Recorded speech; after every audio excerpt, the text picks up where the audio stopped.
आणि यानंतर एक गंभीर बातमी आहे नाशिकमधल्या TCS धर्मांतर आणि लैंगिक शोषण प्रकरणातली। या प्रकरणात अनेक धक्कादायक खुलासे समोर येतात।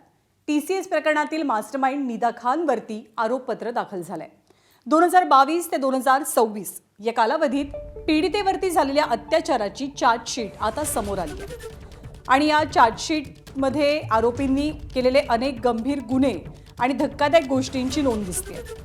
धर्म परिवर्तनासाठी इस्लाम धर्माचं ॲप डाउनलोड करून देण्यात आलं होतं आणि पीडित तरुणीला झाकीर नाईकचे व्हिडिओज दाखवून धर्मांतर केल्याचा उल्लेख या आरोपपत्रात आहे।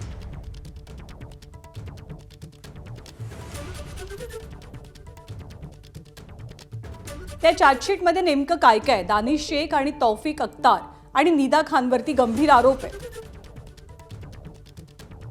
पीडितेला 2022 साली TCS मध्ये नोकरी यांनीच मिळवून दिली।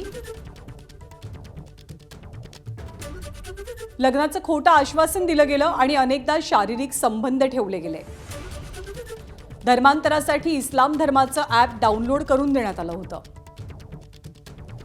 पीडितेला झाकीर नाईकचे व्हिडिओज दाखवून धर्मांतरासाठी दबाव टाकला गेलेला।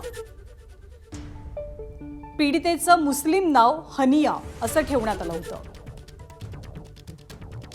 अत्तारनं ऑफिसच्या पॅन्ट्रीमध्ये पीडितेच्या छातीवरती आणि पार्श्वभागावरती हात फिरवल्याचा उल्लेख या आरोपपत्रात आहे।